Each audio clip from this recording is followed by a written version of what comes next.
Stream. I'm Pugs Moran, and I do this every Monday through Friday, noon till, well, just about whenever. Hold on, let me see something here. You know what? I just realized something. Today is Wednesday, and I. All right, hold on. I just sat down. I thought I had everything ready. I thought, let's get this turned a little bit better. I thought I had everything prepared.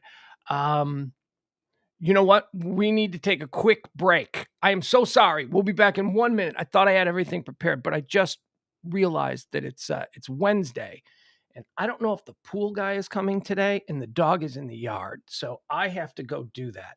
So please sit tight. Everybody, pull up your chairs. We'll get started here in just about a minute. I just have to figure out what's going on here. Be right back.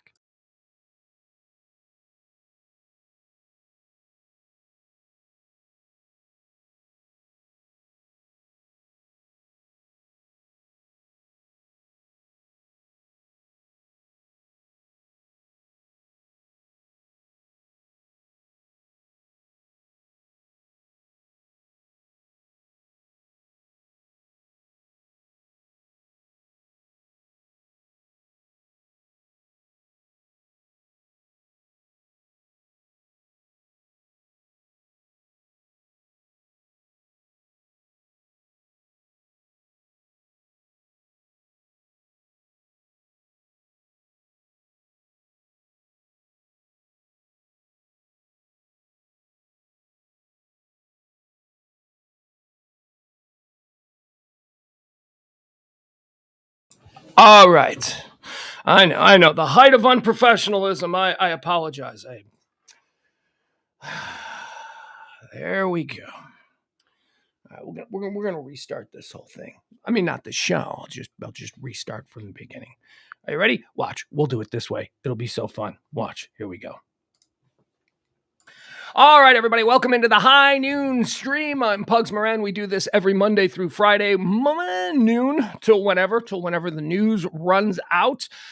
Come on, join in, get in the chat room. I see Mike, I see Leslie, I see Joel, I see Jeff, I see Byron, I see Terad, I see April. Oh my God, everybody's filling in. Come on, pull up your chairs. Did you share the show today? Did you share the show today? Good day, Al. Did you share the show today? Did you at least forward it? Did you push it around? Did you help promote the show? Did you do that? Can you sleep at night when you ask yourself that question on the pillow? All right, fine. If you're not going to do that, can you at least tip the show? Right down there. Look at that. Venmo, PayPal, Cash App, whatever. Although, like we say, don't mess around with PayPal. Those people suck. If you want to help the show, you can do that. You can tip the show. We're running on tips this month. And coming to the end of the month. So if you can help out, we would certainly appreciate that. And if you can't, share the show.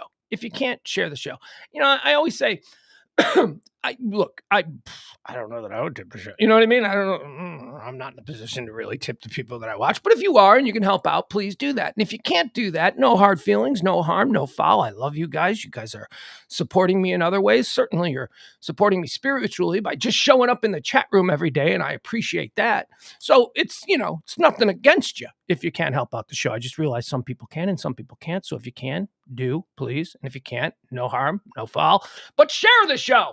See, this is where I got to start drawing the line. You're just a squatter if you're not participating or helping in any way. You're just consuming the show. Look, again, I'm happy that you're here. Hey, you know what you guys are seeing? You guys are right now seeing the schizophrenia that happens in my head all the time. And that's why I have my co-host, Schizophrenic Me, who from time to time chimes in. I'm terrible at arguing because of this situation that I have, because I will argue with somebody about something and I'll stake out my position. But during the formation of my contention, another voice in my head goes, yeah, but what about this? And then I start thinking, oh, maybe I'm wrong. And then so that's me, slightly schizophrenic. Man, I'm a functioning schizophrenic. How's that? I'm not like, I don't talk to myself. Yeah, you do. Yeah, I do. But I don't talk to myself. I'm talking to you, my co-host, Schizophrenic Me. All right, are we ready? I have to tell you, today's a weird day. Here's how the show works. We like to give you everything that today is about. We like to give you First, we go through the history of the day. We talk about the things that have occurred on previous January 25th. And then we go into some birthdays. And then we go into some more, we mourn some losses, people who died on this day. And only then, after I feel that we've got a very nice, well-rounded vibe, an understanding of what today is, then we move forward into the trends of the day, things that are trending, things that are making headlines, stuff that the news broadcasters are trying to gin us up about. I tell you why, I give you a hot take, and we move on to the next subject. We don't spend too much time on any single topic. And, we try to stay away from divisive politics because I just, we ain't talking about no documents. Yeah, please. At this point, I found a bunch of classified documents in my sock drawer last night. Who do I call? Who do I turn? Do I turn myself in? What? I mean, we don't talk about that kind of nonsense. We don't necessarily amplify the idiocy of people in Congress or sitting members of the Senate. We don't do that. We just try to keep it straight down the middle with regular news stories that we can all have, some sort of common ground about, although that gets harder and harder. And we do this for every day of the year. And we've doing this now for close coming up on 2 years. Well, not that close, but we're about a year and a half into doing this show every single day. And I have to tell you, this day kind of is lame. This is like a lame day in history. Now, that's not to say that the trending topics that we have and the headlines that we're going to be discussing are lame, because quite frankly, they're pretty crazy. We got some good stuff. This might be the most interesting day in the history of January 25th, because it's just not. First of all, where do you hear the birthdays? What? Nobody famous was born on this day? Okay, some people, but it's just not. All right, so let's get started. What today is. Let's get y'all up to speed. It is high noon for the 25th day of January, year of our Lord, 2023. January 25th is the 25th day of the year. See, funny how that works. There are 340 days remaining until the end of the year. Let's see. Okay, so let's get into the history of today, right? Things that have shaped what this day has been throughout time immemorial, as Tony Soprano might say. Year 41. See, I mean, this is just, a connection to yesterday's year 41. Year 41. This is the Claudius thing. So yesterday I told you about how Claudius was made the emperor of Rome. And it was because his nephew Caligula went a little and they had to get rid of him. So they bring in Claudius, and they're like, Claudius, you're the new emperor of Rome. Well, on this day, the Senate was convinced to go along with that. So that's what happened on this day in 41. After a night of negotiation, Claudius is finally accepted as Roman emperor by the Senate. On this day in 1858, the Wedding March by Felix Mendelssohn is played at the marriage of Queen Victoria's daughter Victoria and Friedrich of Prussia, and becomes a popular wedding processional. The Wedding March, dun, dun, dun, dun, played for the first time, written for Queen Victoria's daughter, Victoria. On this day in 1881, Thomas Edison and Alexander Graham Bell formed the Oriental Telephone Company. Can't say Oriental anymore, can you? Why not? Why can't you say Oriental? Why? I don't understand that. Oh, we can say Asian to sort of for all the people in that region of the world. Those are Asians, right? We're fine with that. I'm Asian. All right, what variety? I'm Korean. Okay, cool. How about you? I'm Asian. What are you? I'm Japanese. Okay, but you're fine with me calling you Asian? Yeah, because we're Asian. What's the difference between that and Oriental? I mean, that area was called the Orient. Why don't we call? What does Orient mean? What does that? Does that mean something that I don't know? Like, is that like red skin? Right? I have no idea. Anyway, had to have been I've never heard of the Oriental Telephone Company, formed on this day by Thomas Edison and Alexander Graham Bell. So I don't know. Maybe the woke mob back then in 1881 said, you can't call it the Orient. Does anybody know? I got to look that up. All right, let me write that down. That's going to be let me get my little note here. That's going to be a wiki hole that I'm going to fall into later this afternoon. I'm going to figure out exactly why we can't say Orient anymore. Like, I get why you can't call them Chinamen. I get that because, There's, they're not all Chinese men. Although, if they were in fact a Chinese man, I don't understand why you couldn't call him a Chinaman. I don't get that. Seems to be pretty hateless, right? I mean, they're from China and they're a man. I don't know. Anyway, I get it. Like there was a baseball announcer. Was it Harry Carey? Wait, who was it? Was it Harry Carey? Somebody? I think it was Harry Carey. The Cubs had like a Korean pitcher, and Harry referred to him as the Chinaman. and I get why, like, the people would, hey, he's not from China. We're very different people. All right. Very, I will culturally, absolutely very different people. But, Harry Carey was like 80 years old. And, all right, never mind. Never mind. I was going to go into some justification for why an 80-year-old man raising that might just sort of lump them all together. But we don't need to talk about everybody having the same hair color and, that kind of thing. We don't have, there's not, just saying. It was easy for a man of that era to not work so hard to make a distinction, okay? And it doesn't make them an evil person. It just makes them and he didn't get in much trouble. He got in some trouble. Like, people were like, Harry can't say that. But then everybody else was like, Abby's Harry Carey. I mean, for crying out loud, his name is the same word for Japanese suicide ritual, Harry Carey, right? So, God, leave him alone. He's trying. He's an old man. 1918, on this day, the Ukrainian People's Republic declared independence from Soviet Russia. How'd that work out? We're still dealing with that mess today, aren't we? Yeah, we are. In 1937, on this day, The Guiding Light debuts on NBC Radio from Chicago. In 1952, it moves to CBS television, where it remains until September 18th, 2009.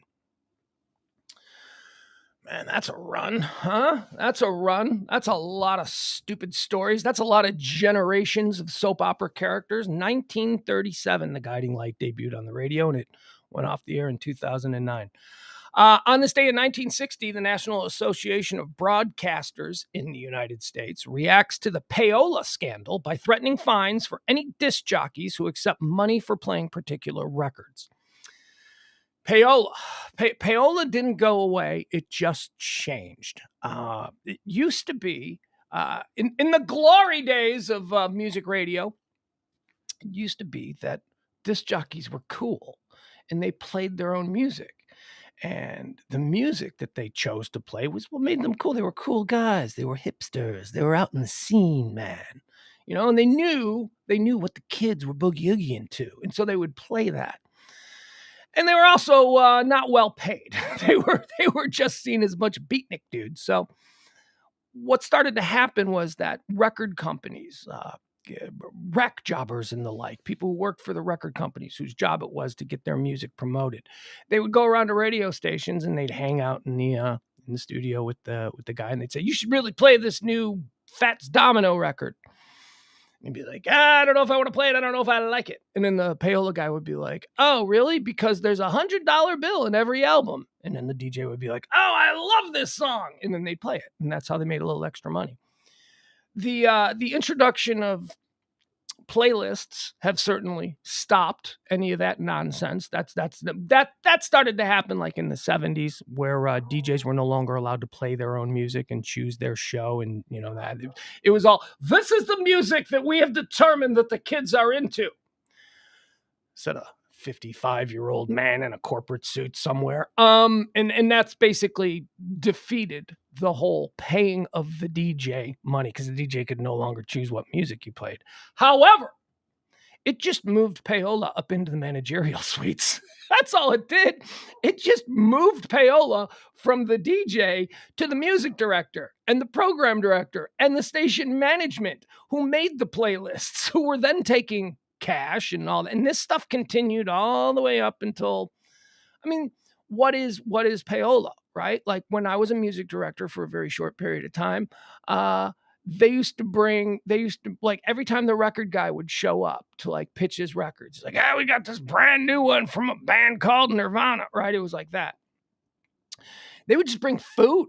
Like we loved record guy day because record guy day was there were sandwiches in the break room and there were cakes and donuts and all kinds of stuff.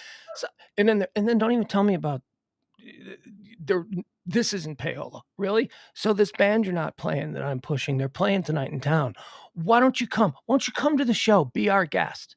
And then the DJ would be like, yeah, I don't really want to go to that show. And then they'd be like, oh, okay, because we're going to have a limousine with 5 models in it pick you up. And oh, by the way, I understand you like cocaine. There's going to be a shit ton of cocaine. Oh, and then afterwards, because we know you got to wake up and do your morning show, we're going to put you up after the concert at a 4-star hotel.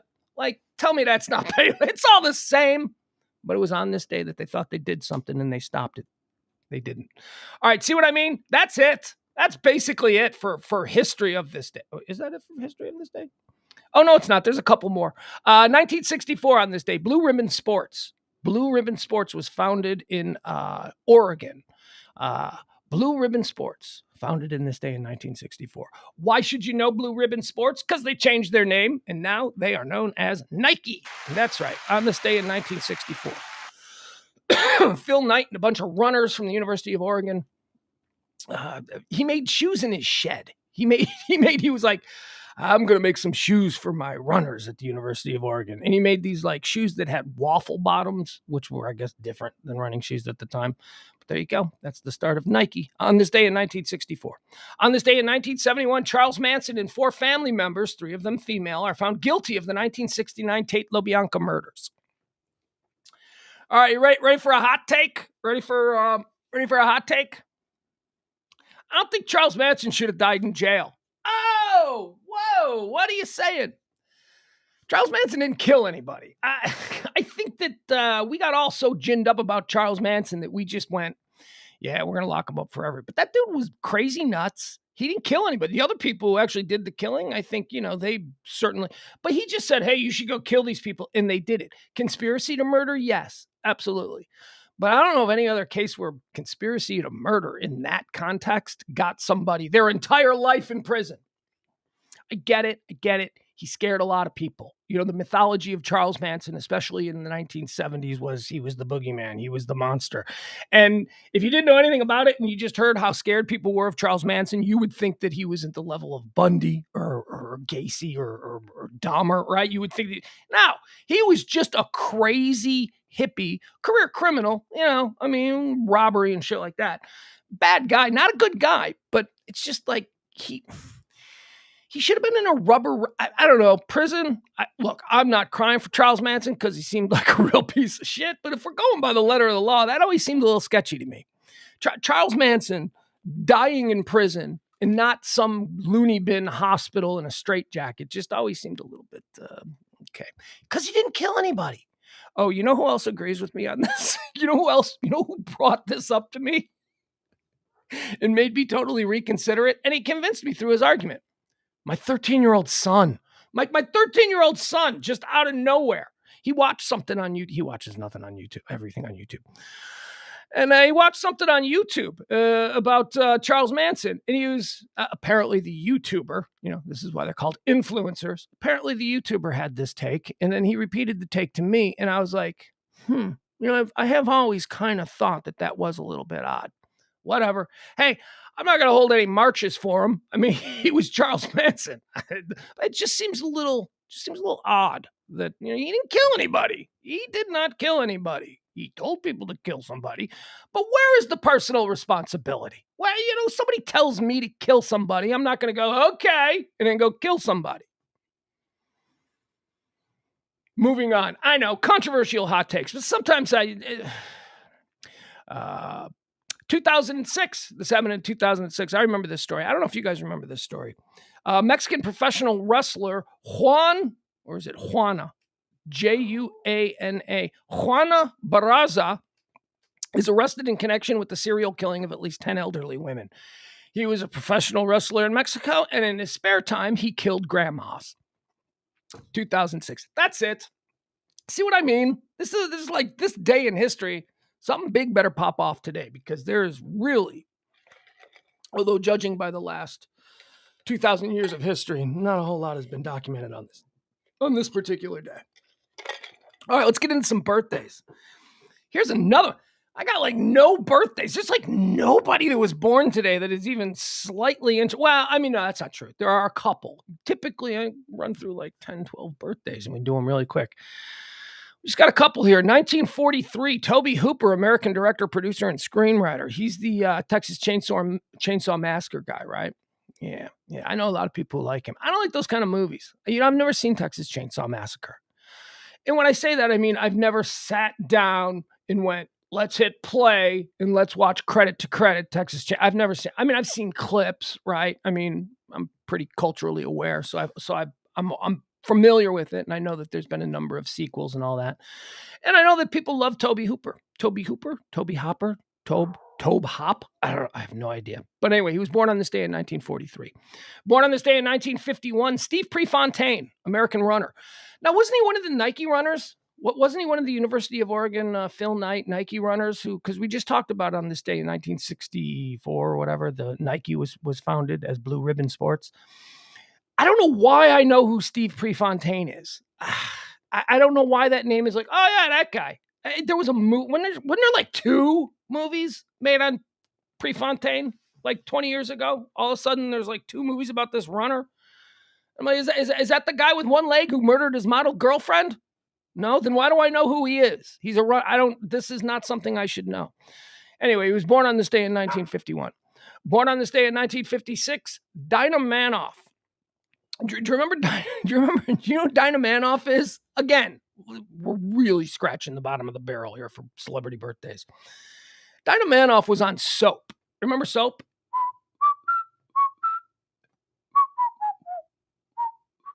Soap, one of the greatest sitcoms of the 1970s that almost nobody remembers. You know, when people talk about things and they go, it was just ahead of its time. Soap.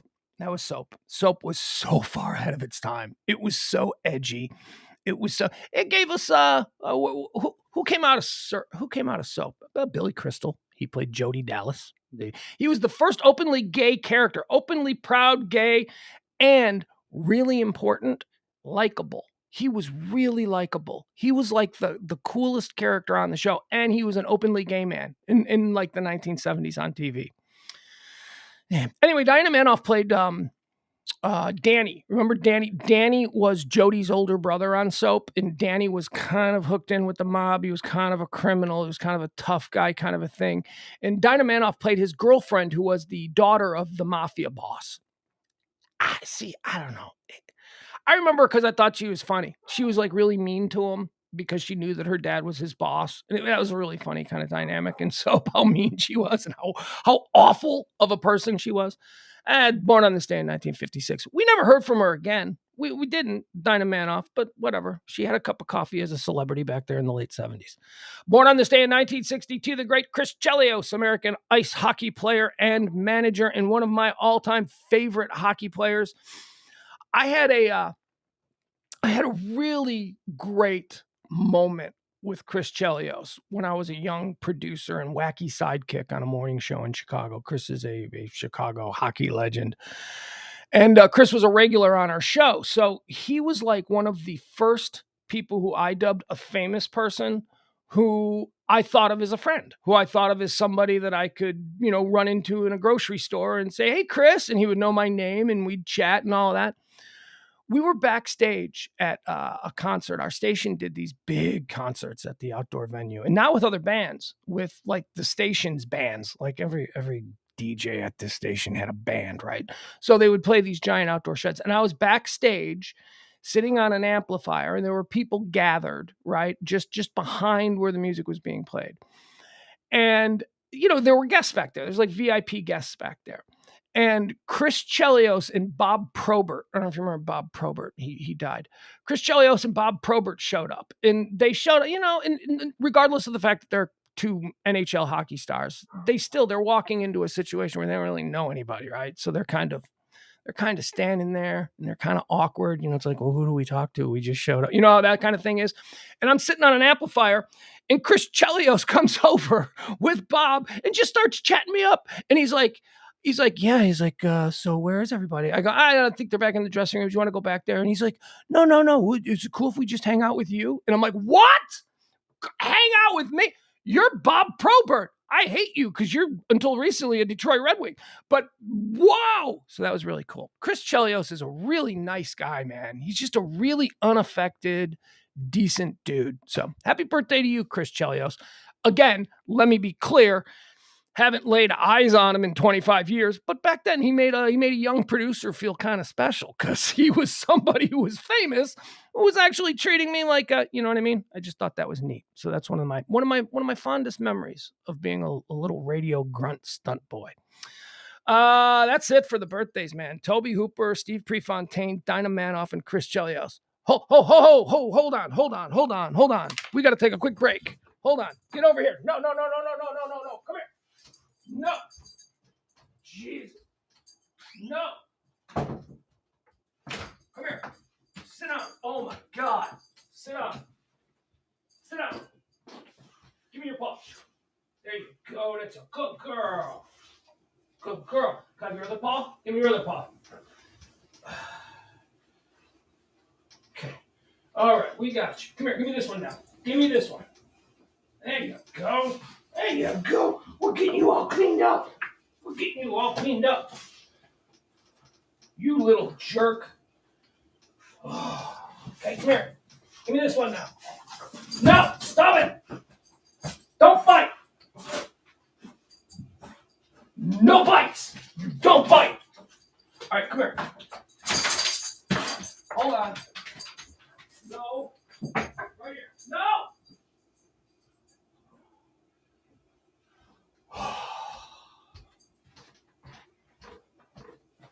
Oh my God, you guys. Look, it's really nice doing the show from home, but sometimes these things happen. So the dog has learned how to open the door again. There was a period of time where she couldn't figure out how to open the door after having opened the door regularly. Apparently she's remembered now how to open the door, and so she just came bursting in. And I don't know if you know what the weather's been like here in North Texas, but there's a mud hole in the backyard that she created, and it's filled with mud and water and rain from the weather we've had. She comes bursting through the door, and she tries to go immediately into the bedroom that is carpeted. She has this little area that she lays. Her feet are just filled with mud, just packed with mud. So I apologize, but I had to. How you doing? You doing okay, girl? She's good. She's got clean paws now. Oh my God, this dog. She's a lot of work. She likes her mud. She likes her mud holes. She's a swamp dog. That's what they are. The Catahoula is the official dog of Louisiana. They have webbed feet and long claws because they climb trees and swim really fast while chasing wild boar through swamps. Oh God, so much work. All right, let's get started. Where'd we leave off? We were talking about Chris Chelios. Yeah, mud, Leslie. It's awful. We were talking about Chris Chelios. So those are the birthdays. Toby Hopper, Steve Prefontaine, Dinah Manoff from Soap, and Chris Chelios. How about some deaths? Let's go into some deaths. Now, not too many big deaths either, but a couple of names at least. Dead on this day in 1947, Al Capone, American gangster and mob boss, died of syphilis. I don't know if you guys ever saw the Tom Hardy Al Capone movie about the last years of Al Capone's life, living down there in Florida, slowly going insane from syphilis. I can't recommend it. It sucked. It was so boring. I was like, man, Tom Hardy's great. Like, if you like Tom Hardy and you just want to see him play a boring character for 2 hours, then that Capone movie is probably for you. It was just boring. It was just not, there wasn't, if it's a Capone movie, I want to see Capone stuff. I don't want to see an old man fresh from prison slowly going insane from syphilis. But on this day, Al Capone died in 1947. On this day in 1990, Ava Gardner died, American actress. Ava Gardner, considered by many to be one of the 5 most beautiful women in Hollywood history. I know my guy Schwartz. I know my guy, Dr. Schwartz. I know he thinks Ava Gardner is like his number 1 all time. I don't get it. I mean, look, I get it. Like if you were to say she's one of the 100 most beautiful women in Hollywood history, I'll go, yeah, I can see that. I just don't get what it was so crazy about her, why everybody just thought she was so gorgeous. Just like Marilyn Monroe was considered gorgeous. Marilyn Monroe, excuse my French, she was famous because guys thought she was fuckable. That's it. They'd look at Marilyn Monroe and they'd go, oh man, get a hold of that. She makes me so hot. That was her thing. She was a bombshell. Ava Gardner wasn't that. Ava Gardner was more sophisticated and just like traditionally, classically beautiful. She was beautiful.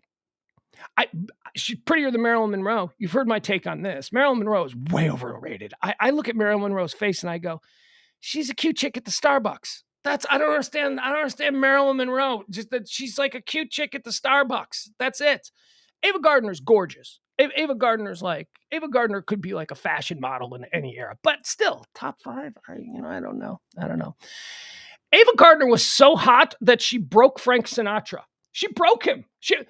Frank Sinatra, tough as nails, like the most hardcore big boss as far as an entertainer goes. In the history of Hollywood, nobody controlled the medium quite the way that Frank Sinatra did between like 1960 and 1980. I mean, Frank Sinatra was like the guy.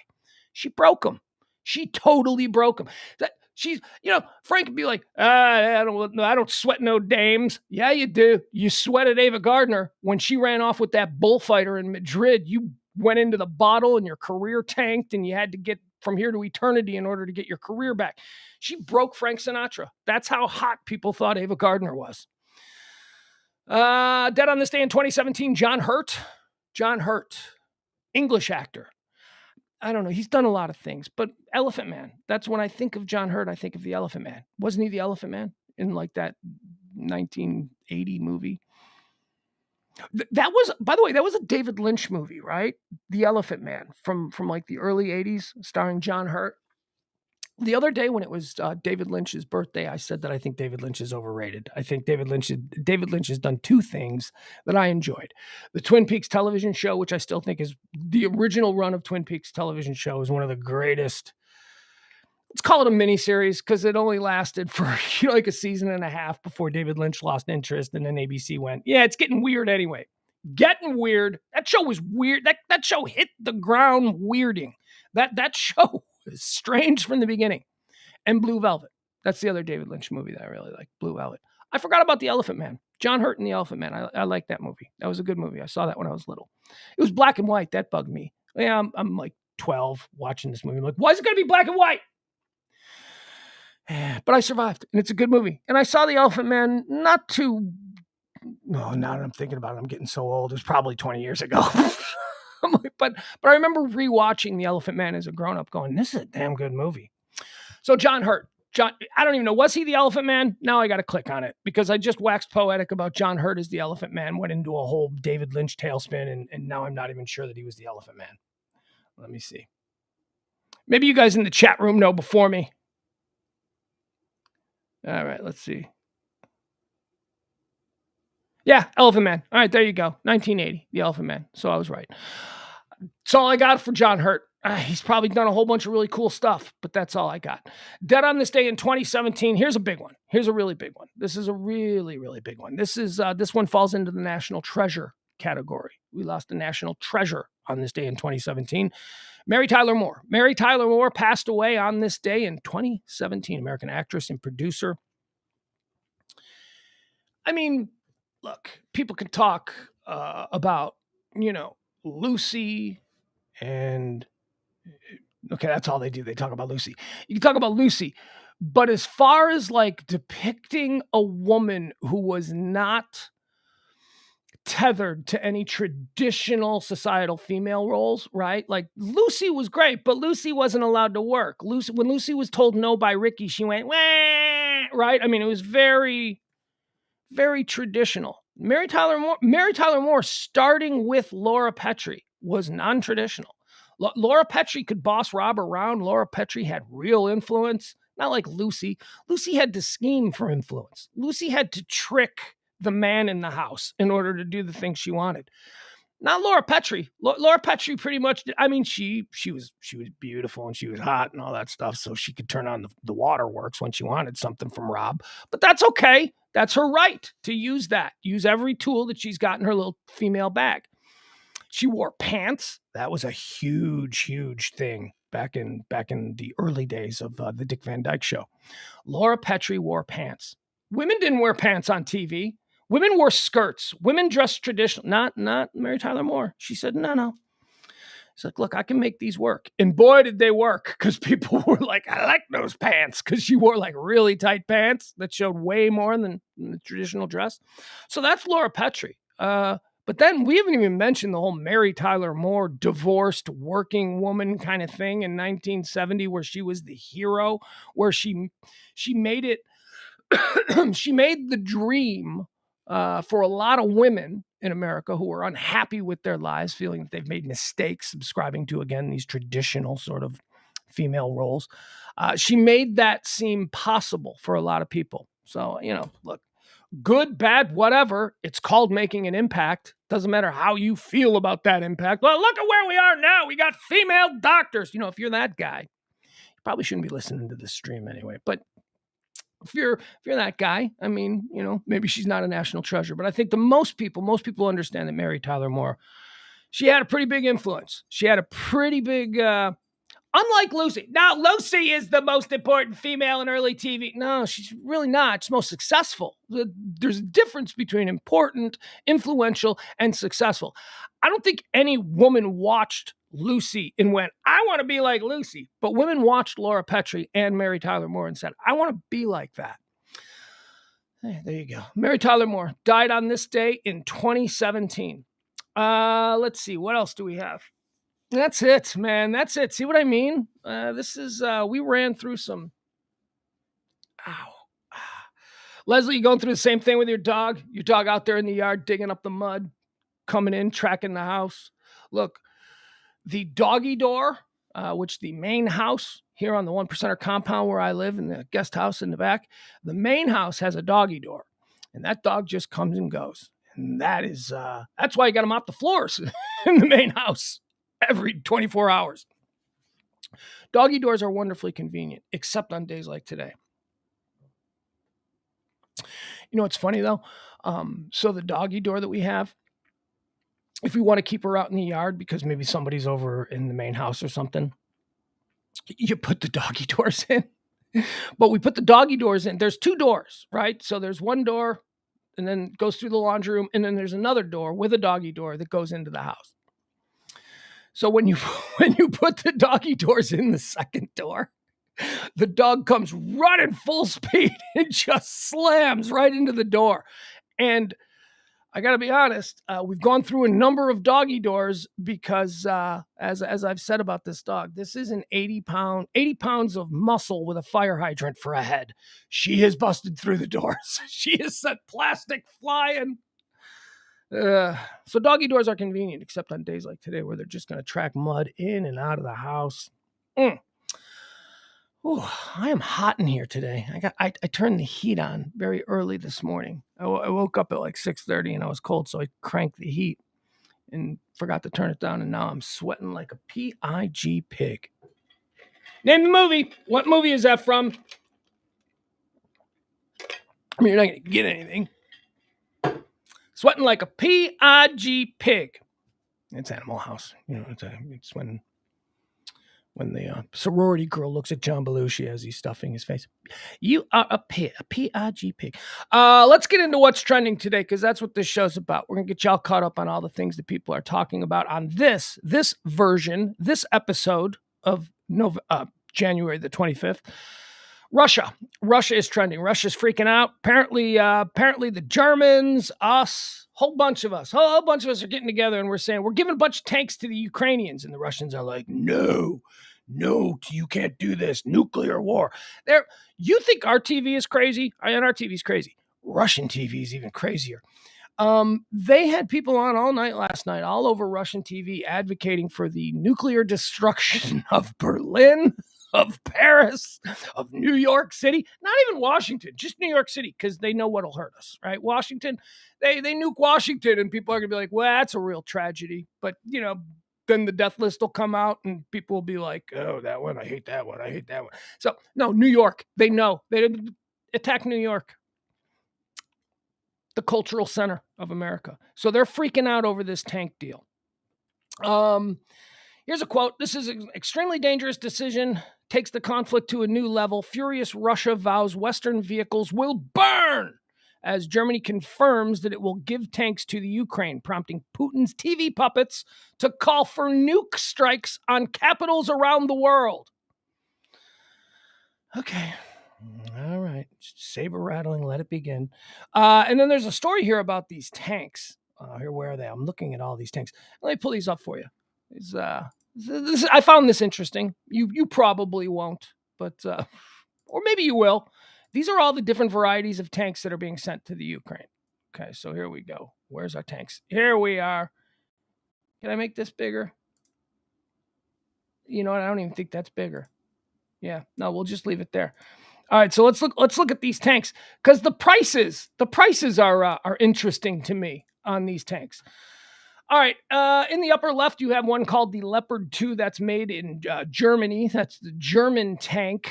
It costs $5 million. Next to that, you have the Brit-made Challenger 2. Hold on, let me see here. The Brit-made Challenger 2, that's also that's 5 million pounds. I guess these are all in pounds. All right. Then next to that, so you got the German and you got the British tanks, and they're 5 million. Then you go over to the Russian tank there, the T-72. That's only 1.7. That's is that the price of a tank when you don't have to pay union workers? I mean, because they're fairly similar in all of their stats and classifications, except one costs like a fraction of what the ones in the capitalist Western regions cost. The Germans cost 5. The Challenger in Britain, that costs 5.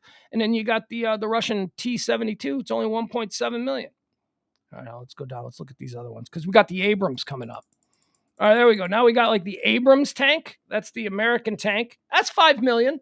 That's like the Western market for tanks has been set. It's $5 million a tank. That's what it cost.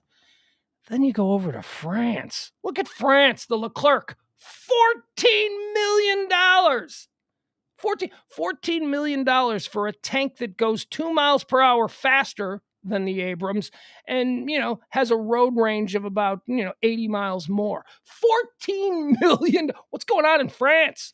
What's happening there? And then you've got the other Russian tank, which is also the T-90, which is also 1.5 million pounds. All right. I just thought that was interesting. The difference in the tank prices.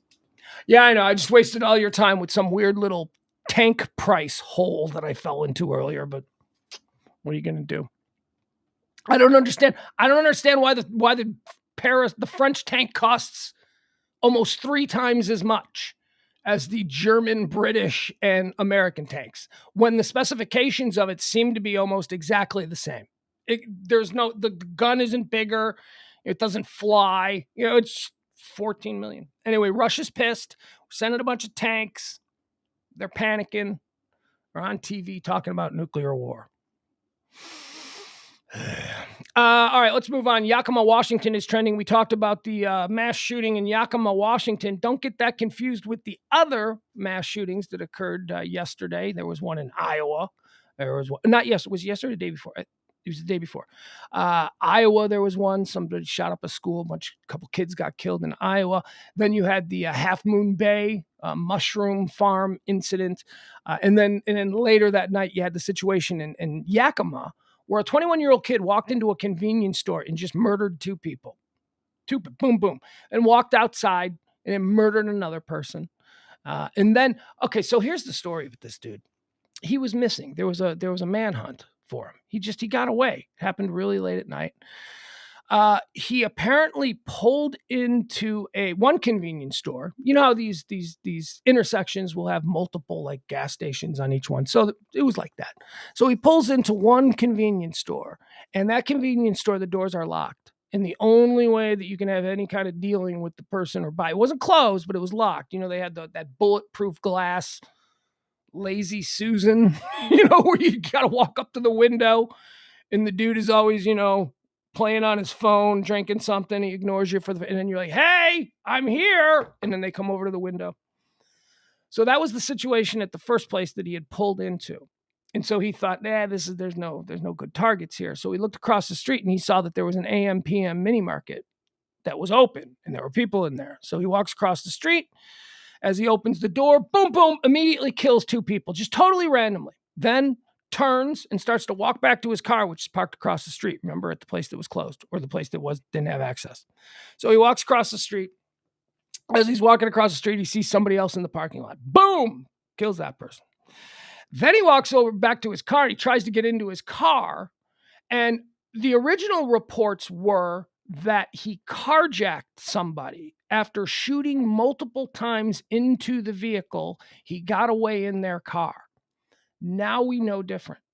It was his car. He locked his keys in his car. So he shot out the window so he could get back into it. I think it's safe to say he wasn't in his right mind. He wasn't thinking. He accidentally, hey, we've all been there. We just, I don't think any of us have ever just decided to shoot out the windows.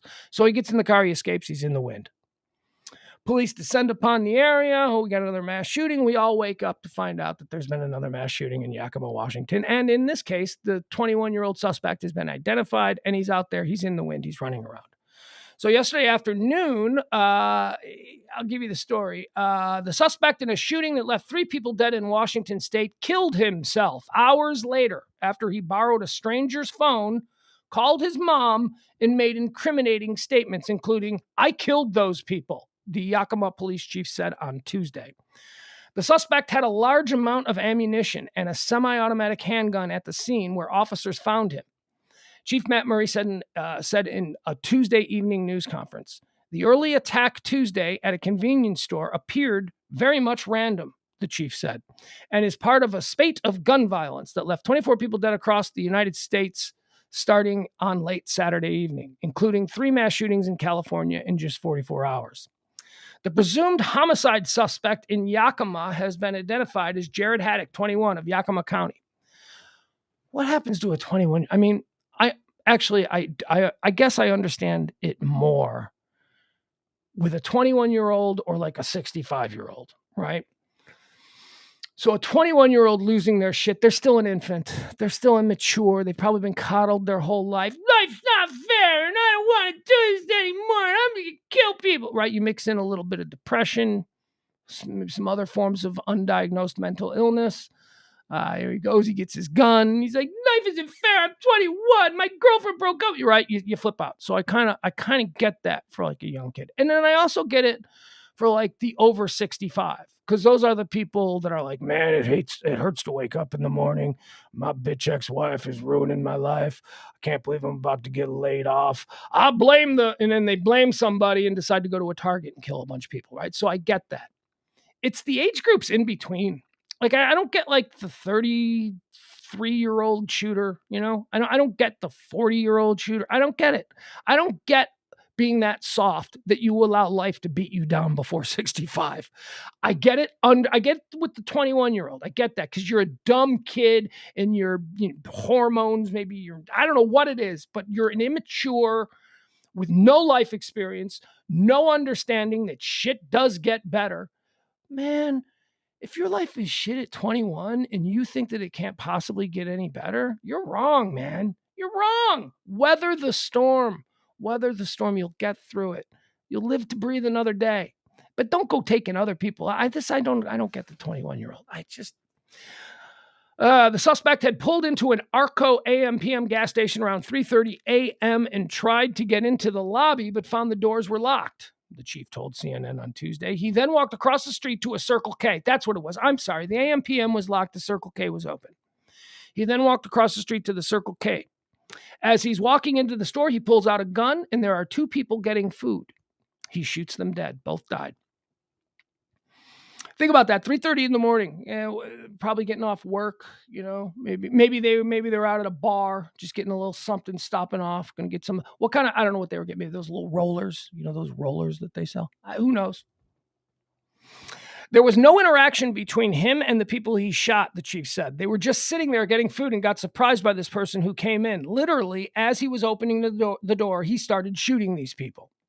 The suspect then walked out of the store and shot another person who also died before crossing the street to the Arco AM/PM gas station, shooting into a car and driving off. Now, remember, it turns out that was his car. They thought originally that there was another victim that maybe had gone to the hospital on their own and that it was a carjacking situation, but it wasn't. Dumbass just left his keys in the car. He locked himself out of his car. So he shot out the windows and then went on. All right. So long story short, I don't know that there's going to be any kind of explanation for it. He just seems like a whack job. I'm sure that we'll hear some theory of motivation, but he gacked himself. So whatever. Let's move on. Let's forget about this POS as soon as possible. Newsmax is trending today. Don't know if you saw this. Newsmax, which is a crazy people news. I'm sorry. Look, if you like Newsmax, you're a crazy person. That's it. You're a crazy person, or you enjoy comedy. You know, satire, whatever it is. You're looking for something. Newsmax is like the QAnon news. That's like they push QAnon stories, and that's their base. So Newsmax has apparently been kicked off DirecTV. Negotiations hit a standstill on Tuesday between DirecTV and conservative cable channel Newsmax, prompting the pay TV provider to cut loose the pro-Trump network from its lineup. On the surface, this should have been a typical cable package negotiation in the era of cord cutting, shrinking subscription numbers, and reduced television revenues. Instead, it looks like it will become yet another salvo in the ongoing culture wars and partisan gripes fueling American politics and cable news. So DirecTV says that they cut them because they wanted to be included in a different package that would have caused people to have to pay an upcharge. And DirecTV said, no, you're basic. Your basic package. You're not premium. We're not going to put you on our premium lineup. And those were the negotiations. And of course, there's going to be DirecTV is run by liberal or whatever. What? Okay, fine. You can have that argument. But, you know, DirecTV is saying this kind of is what happens when people try to, muscle us out of their clearances. Here's the other thing that DirecTV said, and I thought this was really interesting. We're not going to charge our customers a premium for something that streams for free 24 hours a day on YouTube, which makes a lot of sense. That makes a lot of sense. Why would they're already giving it away for free? The show, you can watch Newsmax anytime you want. You just go to YouTube. It streams there live for free, right? So look, whatever. We can turn this into a whole, political right versus left nonsense, but do with the information what you will and move on gracefully through the rest of your day. Newsmax is no longer on DirecTV. Yeah, here's what's going to happen, though. Here's what's going to happen. We're going to see a big defection from DirecTV. DirecTV is going to start losing a whole bunch of subscribers. But not because of Newsmax, because of the NFL Sunday Ticket, because the NFL Sunday Ticket is leaving DirecTV. So don't get it twisted. Most people I know who have DirecTV only have DirecTV because of the Sunday Ticket. And they're not going to be renewing because what's the point? Plane engine. Did you see this story? Oh my God. Of all the ways to go. I mean, we can make a list of the worst ways to go, right? Burning up in a fire, being eaten by a shark, fighting a bear. I mean, there are terrible, terrible ways to go. But this poor lady. Alabama mom of 3 violently sucked into a plane engine. Apparently, she was warned to stay back. In Alabama, an airport worker who was sucked into a plane engine was pulled in so violently that it shook the entire aircraft, killing her. Well, I would think so. I would think it would puree her, right? I mean, I don't know nothing from nothing when it comes to getting sucked into a plane engine, but I would think that there wouldn't be a whole lot left to bury. You know what I mean? An Alabama airport worker who was sucked into a plane engine was pulled in so violently that it shook the entire aircraft, killing her after she had been repeatedly warned to keep her distance. Mom of 3, Courtney Edwards, 34, has been identified as the ground handling agent who was killed in the accident at Montgomery Regional Airport on New Year's Eve. Oh, this goes all the way back to New Year's Eve? Why is it posting today? She'd been because it's the NTSB or whoever. It's what they're claiming. They're saying it was her fault. She had been working as a ground handling agent for Piedmont Airlines, a subsidiary of American Airlines, according to a preliminary report from the NTSB that was released late Monday. The report revealed that prior to her death, a coworker saw Edwards nearly knocked over by the exhaust from a jet and warned her to keep her distance until the engines were shut down. Another ground worker on the other side had backed away after a pilot leaned out of the window and said that the engines were still running. Preliminary look, so she was obviously, I don't know if she's a baggage handler or whatever. I don't know what a ground agent is. I think that's what it is. Probably a baggage handler. And she just found herself too. Man, I'm telling you, what a way to go, huh? I mean, just getting sucked, and then, the plane shook because, oh my God. All right, let's move on. We don't need to dwell on this story, but apparently it's her fault. The woman who got sucked into a plane engine there at the airport in Alabama was her fault. Rick and Morty. Rick and Morty is trending. This is okay. All right, you guys like Rick and Morty? I like Dan Harmon, and I know that he's like the creator of Rick and Morty, but I'm not really all that familiar with Rick and Morty. My dearly departed and much missed friend Paco was a big Rick and Morty fan. He was always like, dude, you gotta be watching Rick and Morty. You gotta check it out. It's some of the best comedy writing on TV. I'm like, okay. I never got around to it. Never got around to watching Rick and Morty. But if you are a fan of Rick and Morty, some big changes are occurring there. Adult Swim has cut ties with Justin Roiland following domestic abuse charges. Rick and Morty is set to continue with Roiland's voice roles to be recast. Now, apparently, this guy's a co-creator, and he voiced. I don't know what it is. I don't know what Rick and Morty is. So I don't know what he voiced. Adult Swim has cut ties with Justin Roiland in the wake of the news that the Rick and Morty co-creator was charged with felony domestic abuse in Orange County. Adult Swim has ended its association with Justin Roiland. Adult Swim, Cartoon Network Boomerang Senior VP of Communications Marie Moore said in a statement Tuesday. Adult Swim distributes Rick and Morty, the hit adult animation comedy that Roiland co-created and executive produced, and for which he voiced both the titular Rick and Morty characters. As the Hollywood Reporter reported on January 17th, Adult Swim isn't even halfway through a massive 70-episode order for the show, one of the brand's most popular titles commissioned by the channel in 2018. Sources say Rick and Morty is set to continue with Roiland's voice roles to be recast, though Roiland will always be credited as co-creator. Fellow co-creator Dan Harmon will now be the lone showrunner. The show is locked in through season 10. Roiland still has several projects, blah, blah, blah. Nobody cares. Here's the story.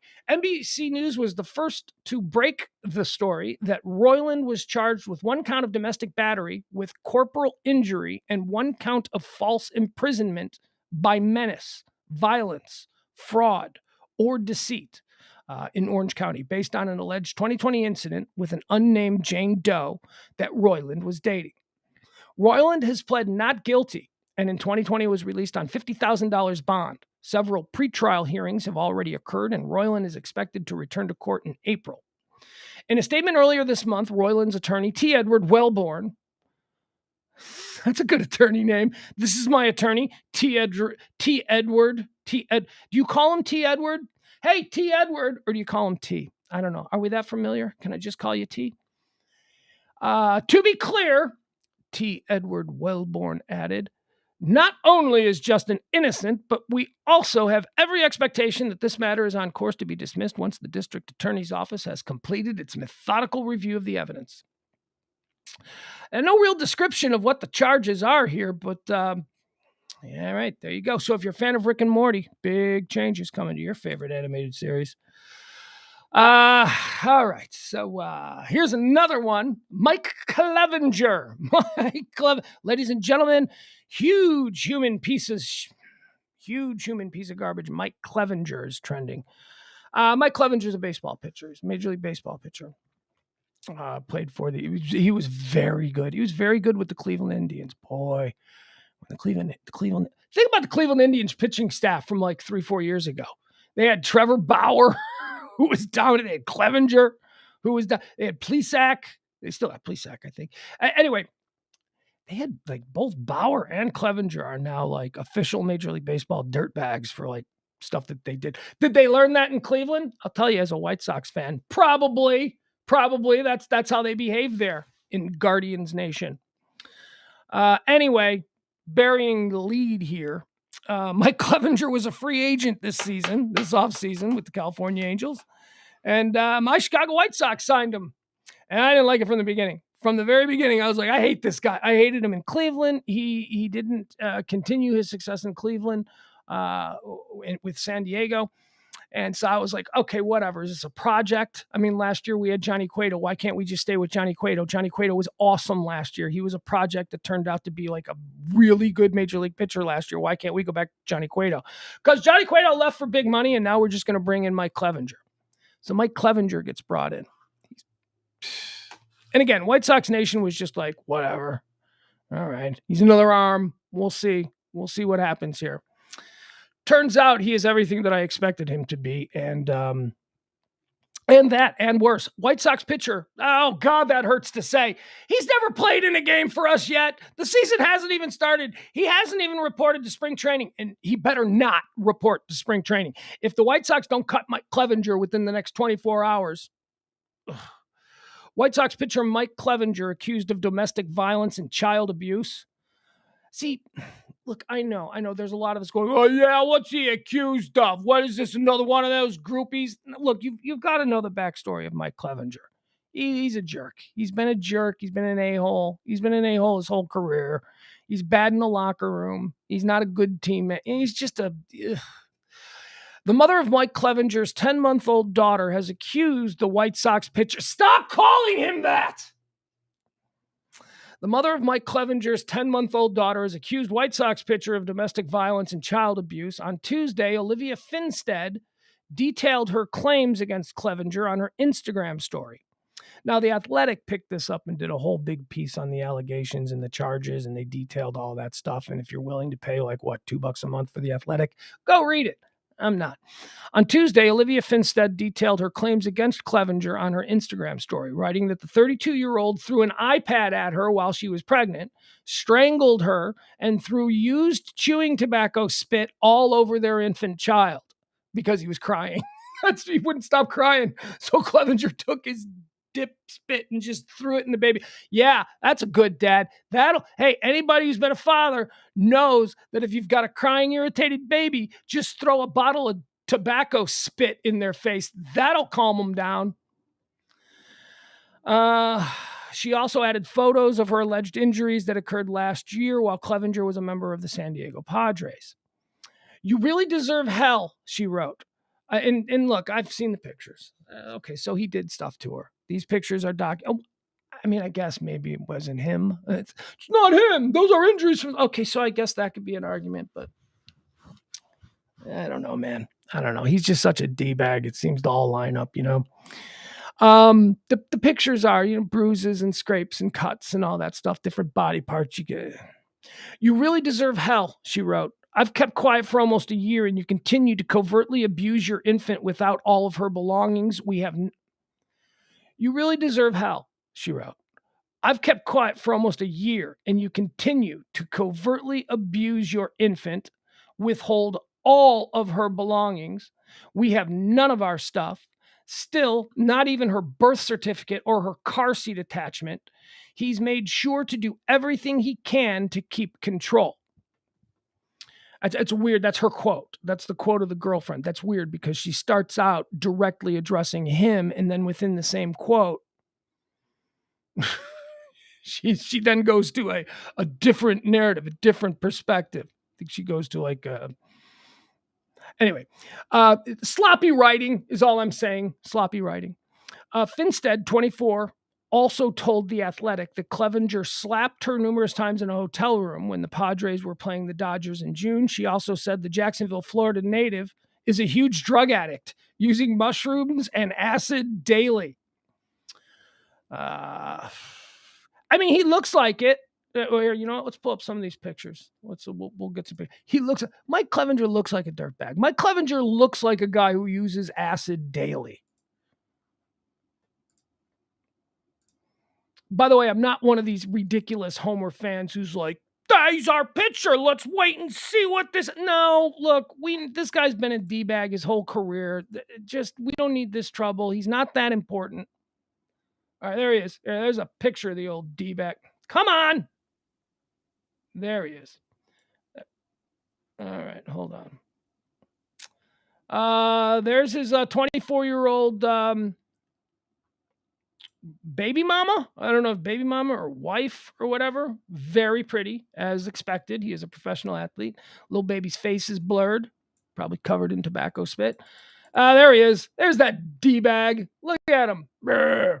I bet he does shrooms. I bet he microdoses or whatever. That's fine. I mean, I don't have a problem with people who do shrooms. It's just more context for the kind of person that he is. There he is. Any other? There's some of the bruises. Okay, so this isn't all of the pictures. These are just some of them. All right, so there you have it. My Chicago White Sox, let me be absolutely clear on this, just so you know where I stand. My Chicago White Sox, I fully expect to do the absolutely wrong thing. I expect them to trip over their dicks again, because every time this moronic front office finds themselves in a situation that is easily fixable, they find a way to completely screw it up because their owner is like a 90-year-old guy on a deathbed who's still playing 1960s era baseball in his head. Look, we just went through the Tony La Russa thing. You had a team of the Baseball America said was loaded with superstars. The entire team were guys under 24 years old who were all top 10 rated in the farm system. Superstars, budding superstars. They're having a wonderful, wonderful year. And the next year, they bring in the fun police, Tony La Russa, to be the manager. And what happens with the team? Oh, they suck.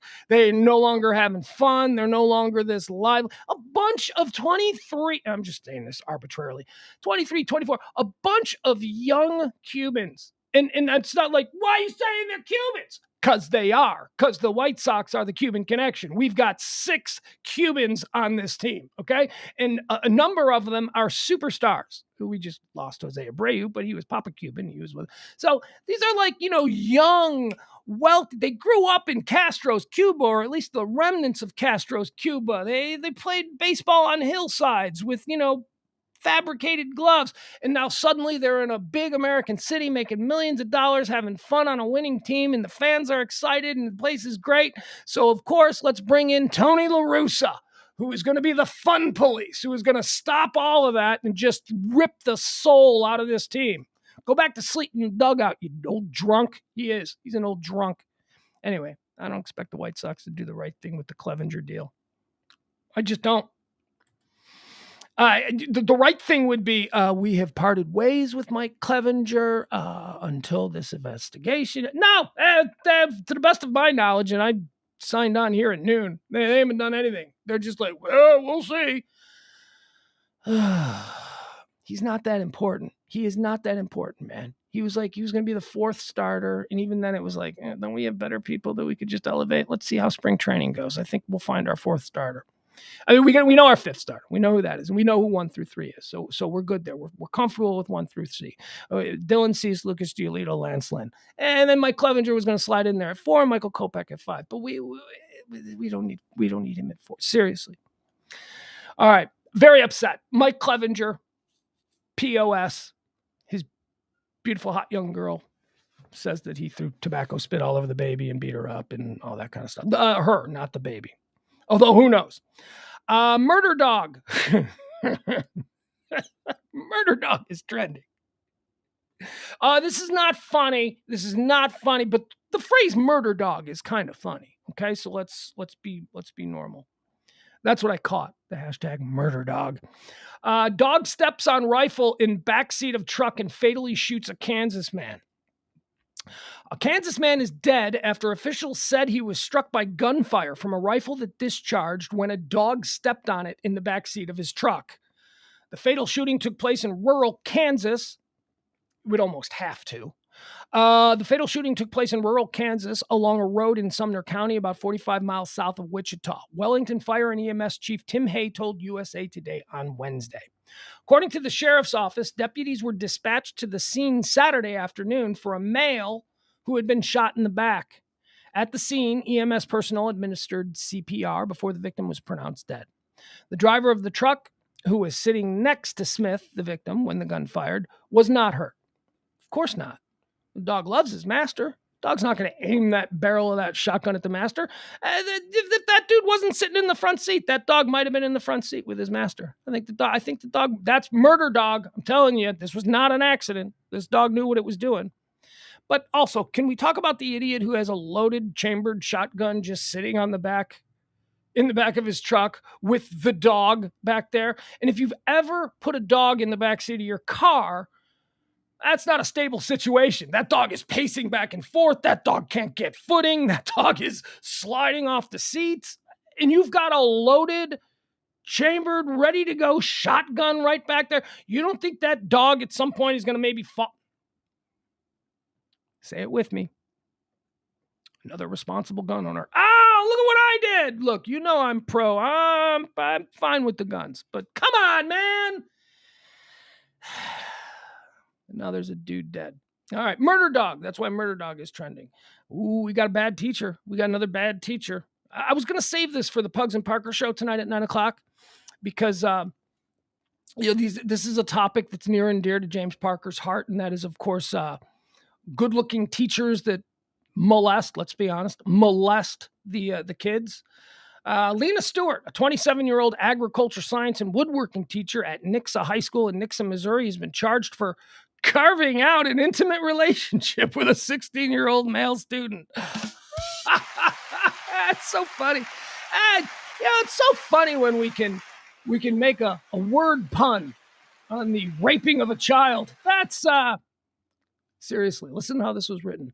Lena Stewart, a 27-year-old agriculture science and woodworking teacher at Nixa High School, Missouri, has been charged for carving out an intimate relationship with a 16-year-old male student. So somebody wrote that. Look, I'll tell you the story, but just as someone who, went through broadcast journalism, school journalism classes, all of that stuff, this is why you need editors. This is why some probably 23-year-old staff writer put this together. And that 23-year-old is an idiot. Maybe not an idiot, but a bad person who doesn't take these kinds of things seriously, doesn't understand the tone. There is a thing about when you write a news story where you have to first identify the tone. You have to figure out what the tone of this story should be. And a story concerning a teacher having sex with a child is not, something where you're going to be seeking out wordplay. But we'll continue. Stewart was charged with 6 felonies, sexual contact with a male student, 3 counts of statutory sodomy, 2 counts of statutory rape. She was also charged with misdemeanor sexual misconduct. Stewart was arrested on January 22nd, released on $2,500 bond, $25,000 bond on January 23rd. According to court filings, Stewart and the student used a secret Instagram account to communicate. The investigation began on December 7th as Stewart was put on leave and was sparked by the student's parents' concerns that he was spending too much time with her. I need to have a cup of coffee because I have a hot take on this. And I don't think it's a noon show hot take. I think this is a Pugs and Parker hot take. So we're going to move on. This is a hot take that should only be taken or hotted. I don't know what that would be. When the sun has set. So maybe we'll bring this story back. Anyway, there you go. 16. She's she's a teacher. I mean, I can see it. She's attractive. She's blonde. She's a pretty blonde 27-year-old teacher. I mean, I get it from the 16-year-olds. You're going into the hot take, aren't you? I am. I was drifting into the hot take. Can't do it. Don't feel good doing it. Don't want to do it. Gonna move on. Pantera is trending today. Pantera, our local faves. Pantera's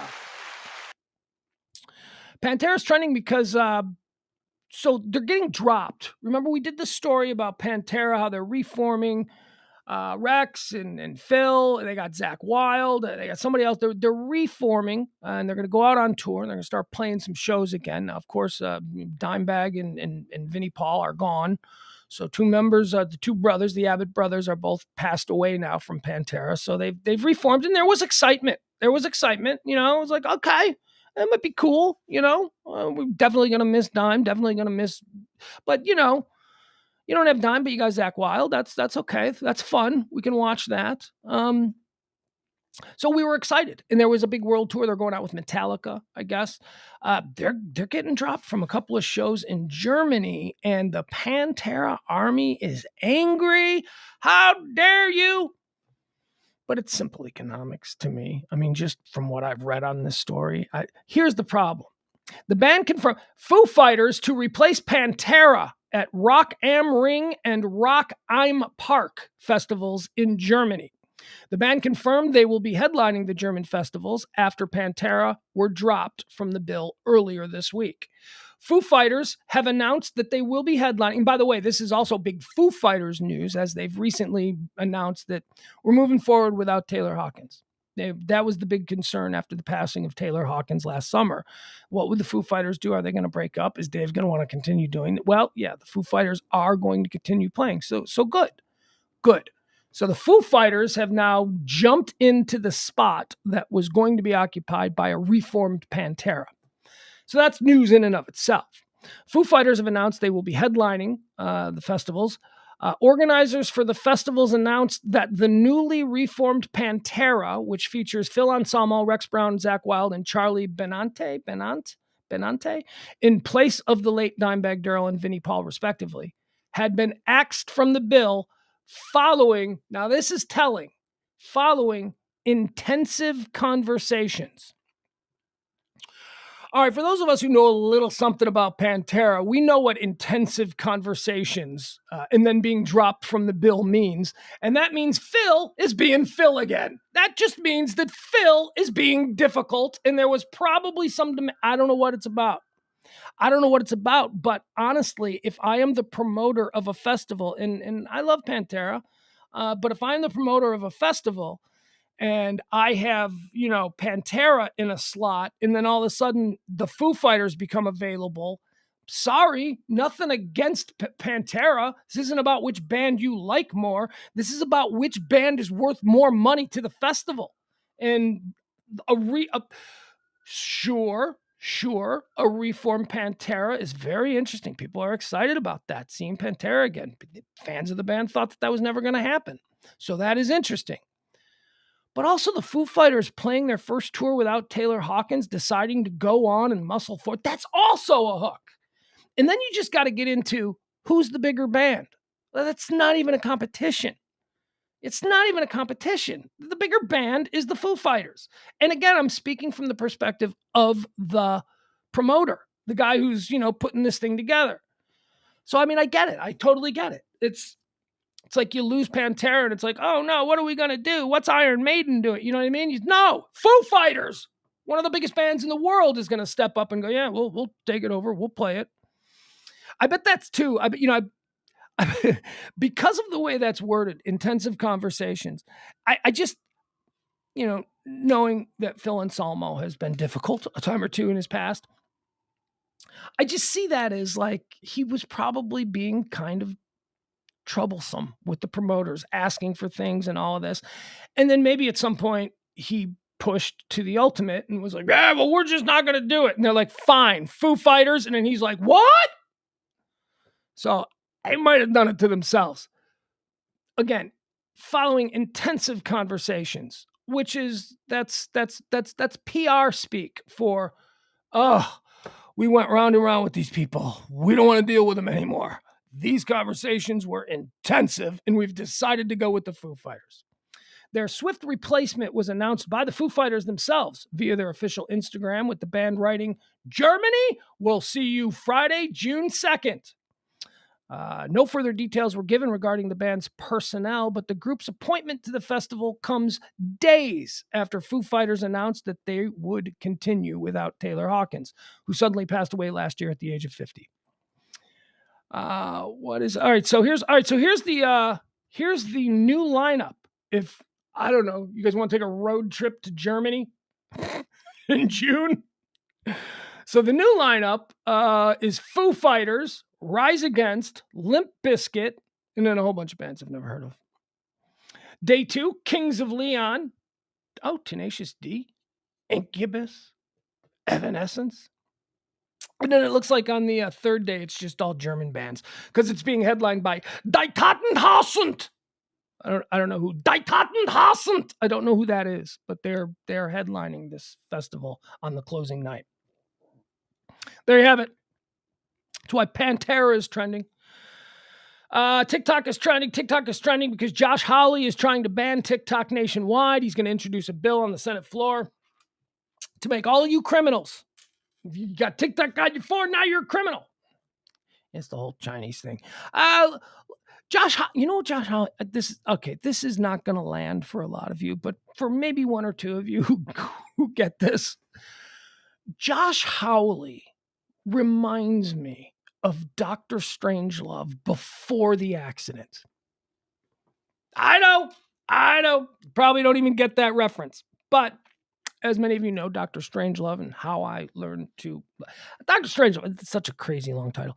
Dr. Strangelove, Stanley Kubrick's masterwork about nuclear war. Dr. Strangelove was a character played by Peter Sellers, and he was in a wheelchair. He didn't have the use of his leg, although it turns out that he did have the use of his legs, whatever it was. Anyway, every time I see Josh Hawley, I think, that's Dr. Strangelove, like a young Dr. Strangelove before he lost the use of his legs. He has that vibe. So Josh Hawley is trying to ban TikTok, which I don't know what I'm going to do because I'm finding myself more and more enjoying other people's TikToks. Home prices. Home prices are trending, specifically home prices in Austin. All of these cities that were growing by leaps and bounds are now just barren wastelands of new construction with for sale signs. There's a storm coming.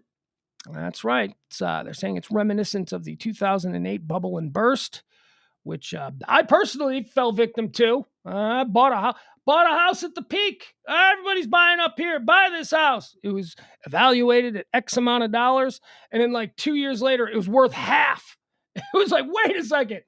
I'm paying a mortgage on that, but you're telling me that it's worth half what it was when I bought it? How did that? Well, we over-evaluated the market. Yeah, it seems to be, that's on you. That seems like you ought to now fix your mistake. But that's not what happened. That's why a whole bunch of Americans lost homes. As interest rates continue to skyrocket, home prices across the country have continued to plummet. Goldman Sachs says the declines will only worsen and will extend into 2023. In a note to clients earlier this month, Goldman Sachs forecast that 4 American cities in particular should gear up for a seismic decline compared to that of the 2008 housing crash. Here are the 4 cities that are going to be affected the worst: San Jose, California, Austin, Texas, Phoenix, Arizona, and San Diego, California. They're all set to see declines within the next year of more than 25% of their home value. Such declines would rival those seen around 15 years ago during the Great Recession. Home prices across the United States fell 27% back then, this according to S&P CoreLogic. Our 2023 revised forecast primarily reflects our view, and it's not mentioned here, but this is going to affect a lot of us. It's going to affect a lot of us here in North Texas. You look at the boom areas here in North Texas. You look at Frisco. Not only Frisco, because Frisco is pretty much unattainable now. Frisco is a finished product. Frisco is now peak home value.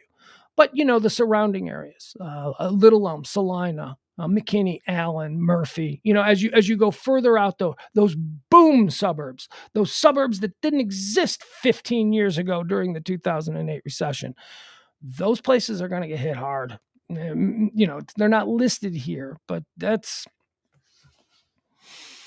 So hold on to your house, all right? Just weather the storm. Make it through if you can. Your house, your price, they'll go back up. It will go back. That's how it happens. But man, just try and weather it. All right, so Paris Hilton is trending. Paris Hilton is a mama. Huh? How about that? Paris Hilton gave birth.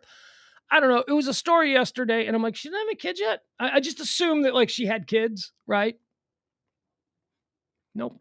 Paris Hilton welcomes first baby with husband Carter. I don't know who her husband is. Never heard of him. Carter. It's spelled Reum. I don't know how to pronounce that. You know what else I don't know how to do? I don't know how to shut off this volume here. There you go. All right, let's learn all about this. Simple Life star Paris Hilton revealed baby news on social media. Paris Hilton announced the birth of her first baby with husband Carter. You're already loved beyond words, she wrote across her social media platforms with a blue heart emoji. The couple recently celebrated their first wedding anniversary. I'd not say a boy or a girl. I don't know. It's always been my dream to be a mother, and I'm so happy that Carter and I found each other. We are so excited to start our family together, and our hearts are exploding with love for our baby boy. There we go, baby boy.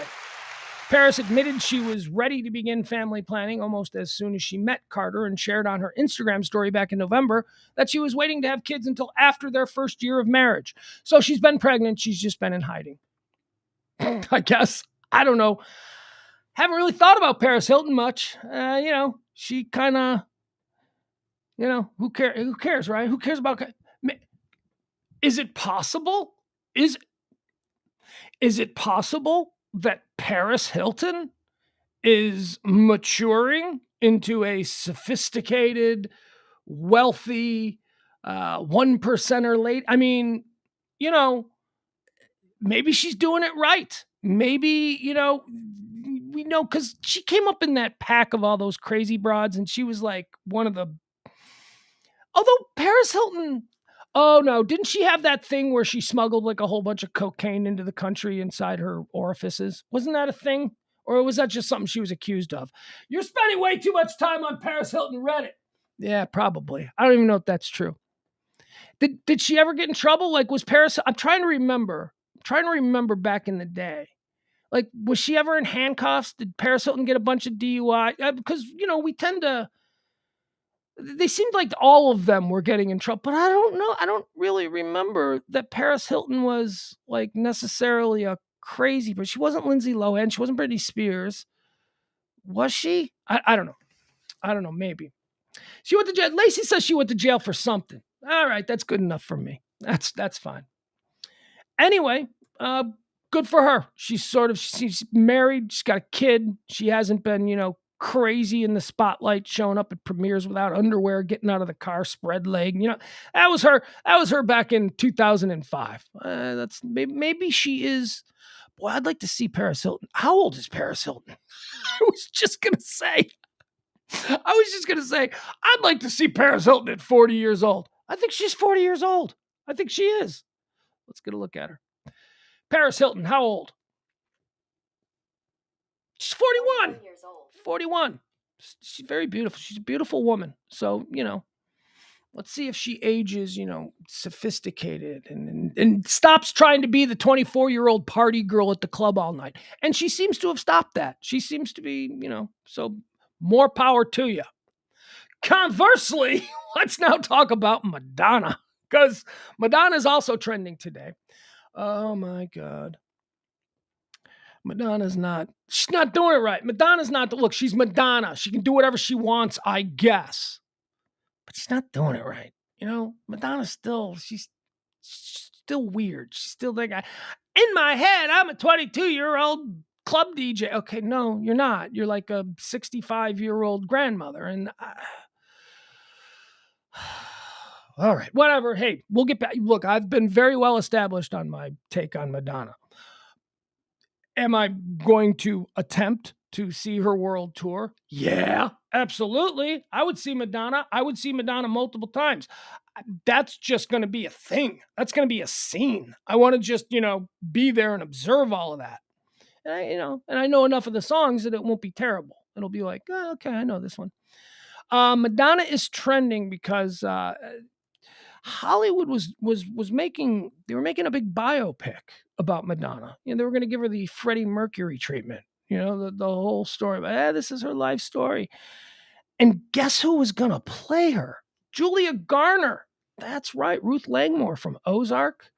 The girl from that Con Woman show on Netflix, which I forgot what it was. What was her name? The one with the funny voice. Julia Garner is amazing. And when I read that Julia Garner had been cast to play Madonna in the biopic, I went, "Oh yeah, that's really good casting. That is, I can totally see Julia Garner playing Madonna." Madonna biopic starring Julia Garner has been scrapped.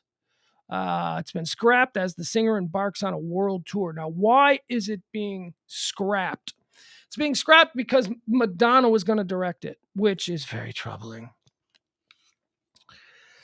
That's the only bad thing about this proposed Madonna biopic, was that they were going to let Madonna direct it. Oh my God. Ugh. Which means it would just be nonsense. It would just be stupid. I don't want to see Madonna directing her own life story. I don't want to see it.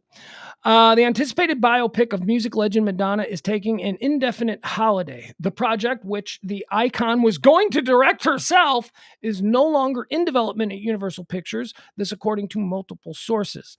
Speculation over the fate of the movie began instantly after Madonna announced a career-spanning world tour last week, one that sold out shows in New York, London, Paris, and other major cities in minutes. Insiders familiar with Madonna said her sole focus is the tour, but she does remain committed to making a film about her life one day, just not now. So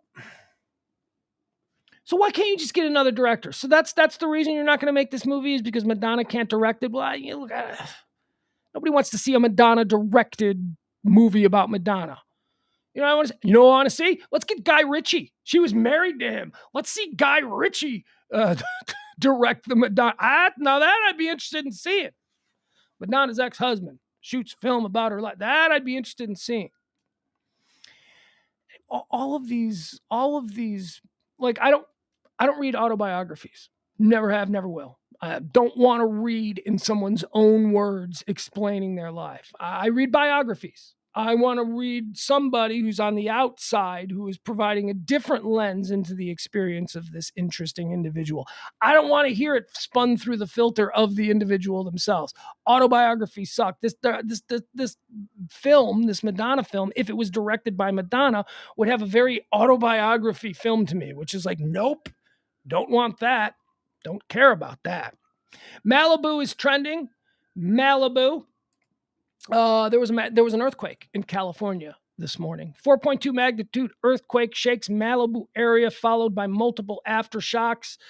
It is a funny thing, especially on Twitter. People in California love their earthquakes. There is no reason to ever have to wait for the news of an earthquake if you're on Twitter, because within seconds of an earthquake, everybody that you know who lives in California is going, "Was that an earthquake? Did the ground just shake? Is that an earth?" So it's like they kind of go crazy about their earthquakes. This one happened in the middle of the night. Los Angeles County, California. A preliminary 4.2 magnitude earthquake struck off the Malibu coast early Wednesday morning, followed by multiple aftershocks. This, according to the U.S. Geological Survey. The first earthquake happened at 2 a.m., about 10 miles south of Malibu Beach and 15 miles southwest of Santa Monica. Its depth, I don't know what any of this means. The depth of the earthquake, I have no idea. Just seconds after the first jolt, a second earthquake was reported. This was a preliminary 3.5 magnitude, also 10 miles south of magnitude, or also south of Malibu. Roughly 22 minutes after the initial quake, a 2.8 magnitude aftershock was reported in the same location. So three. So a 3.5 at 2:03 a.m., a 2.8 at 2:22 a.m., and a 2.6 at 2:38 a.m. There you have it. I mean, nothing. The LAPD is now in earthquake mode. All 116 neighborhood fire stations will conduct a strategic survey of their districts, examining all major areas of concern: transportation infrastructure, large places of assemblages, apartment buildings, power lines, gas lines, et cetera, et cetera. The survey will be conducted. Okay, so that's what they do. That's what they do after an earthquake. No death toll, no real damage. It just happened to people in Malibu. And now, hey, by the way, I'm not a West Coast guy. Like, I'm not like, if I made it, I would go move to Beverly Hills. I'm not a West Coast guy. I like to visit there. I mean, dude, you want to go to LA for the weekend? Yeah, I do. For the weekend, as long as we get to leave, as long as we get to come back to some sanity. But I have to tell you, every time I go to LA, I try to go to Malibu. Oh God, you guys, have you ever seen Pepperdine University? I mean, just go to like Google Images or Bing Images or whatever, and just put Pepperdine University. I mean, it's a college in Malibu on the beaches. It is so good. That area is so cool. That area is just now. If I was like a billionaire, yes, I would have a Malibu beach house, and I'd spend a couple weekends a year there, and maybe a month or so in the summer and all that. But I wouldn't live there full time.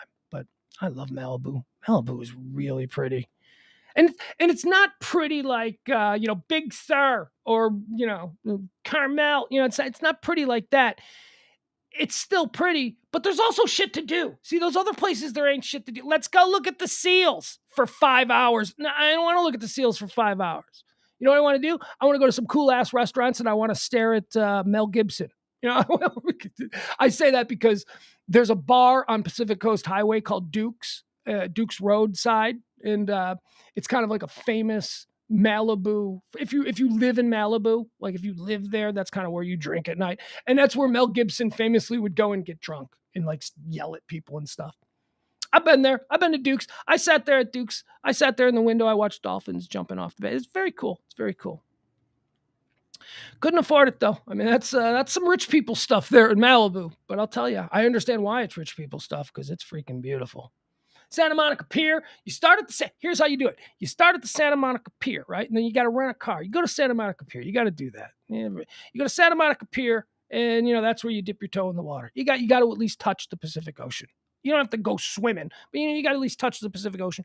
Get back in your car, and then you just drive up the Pacific Coast Highway, and you're going through those cliffs, and you're going through. And maybe you can even jump into Malibu Canyon if you want. You can drive around there for a little bit, but you just take that PCH all the way up through Malibu. Oh, it's just such a great drive. What else do we have here? Mexico. Speaking of really cool places with beaches, Mexico is putting into effect a national smoking law, which will not allow you to smoke. This is actually pretty good. I think this is fine. Basically, I'll boil it down for you. If you're going to Mexico and you're going to stay at one of these resorts, you can't smoke on the beach anymore. You can't just, which is fine by me, because for some reason that is one of the grossest things. Have you ever seen it's hot. It's like 100 degrees and you're at the beach and kids are running around, the waves are crashing. And then there's some like old woman and she's all covered in oil and she's greasy and she's just smoking a cigarette and blowing it all around. You're like, what the it's like that mixture of suntan oil, sea smell, and then some woman from Ohio just pulling long drags off of her Marlboro. It's totally gross. It's just gross. I'm grossed out by people who smoke anyway. I think that's really gross. And I chew, or at least I used to chew. I don't chew anymore. I use these. Which are just little packages of nicotine that just mainlines the nicotine right into you. But people, smoking is gross. And there's something accelerated about the grossness when it's hot and you're a little sunburn. You're at the beach and you're smelling a whole bunch of things that are really nice beachy kind of smells. You're like, that's a good beachy smell. Oh, a little bit of rotting fish mixed in with that salt air. That sounds great. And then somebody starts smoking. It's like, God, seriously? I can't do it anymore. Hotels and resorts are going to be allowed to have outdoor smoking areas, but now there's like restrictions that it's got to be so far away from swimming pools and all that kind of stuff, which is fine. But there you go. If you're a smoker and you're planning your trip to Mexico, just know that there's a new law now. You can't smoke on the beach, and I'm all for it. George Santos is trending again, but I don't want to waste any time on him. He's trending again because, all right, I'll tell you quickly.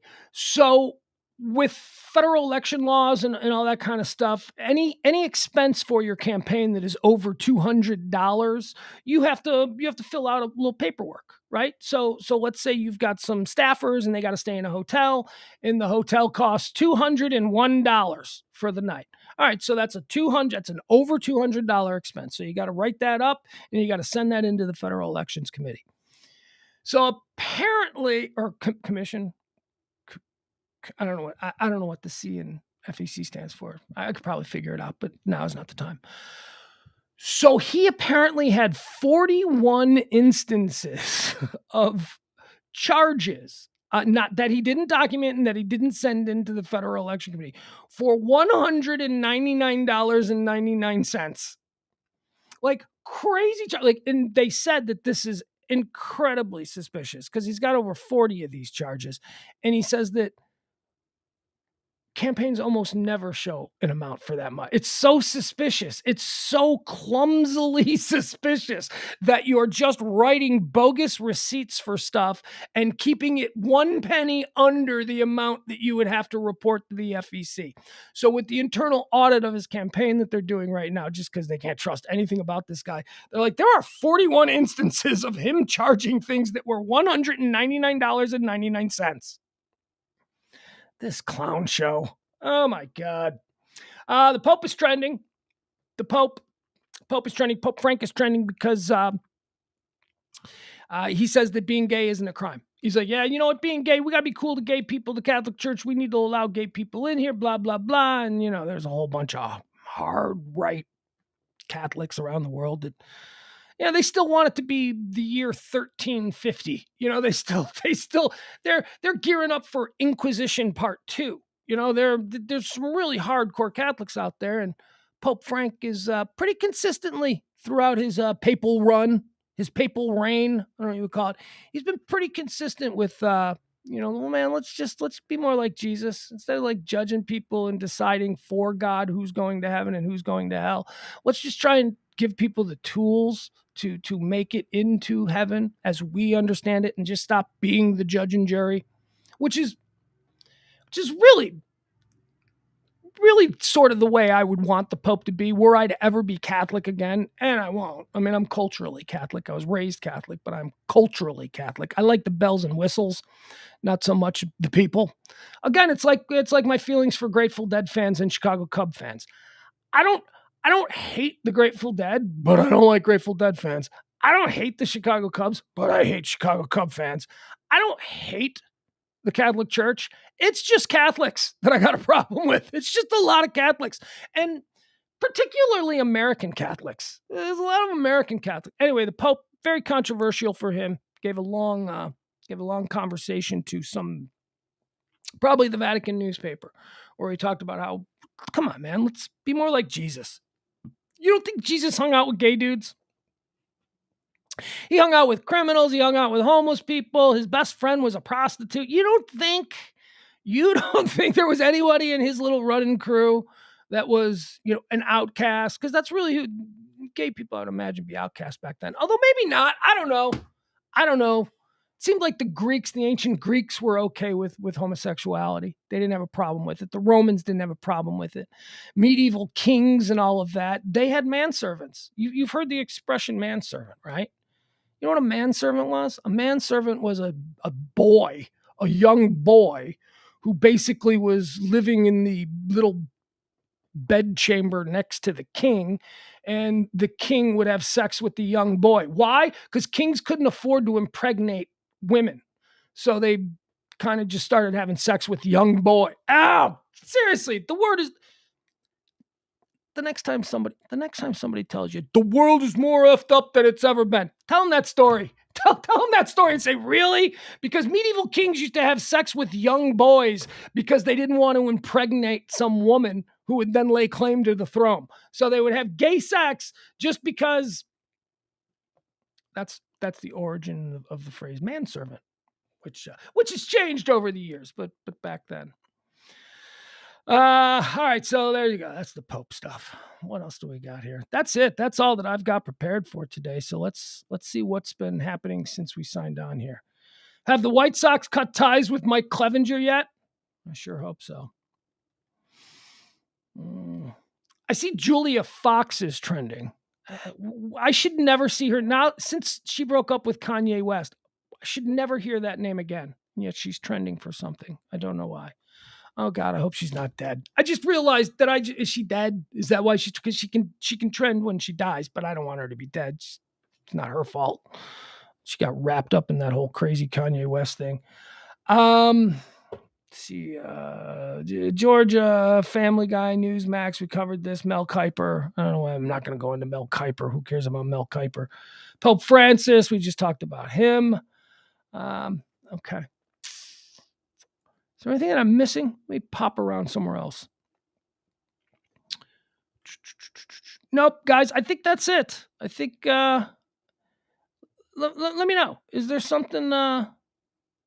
Is there something that I've missed here, guys? Something that you've seen while we've been doing this show that I haven't covered or mentioned?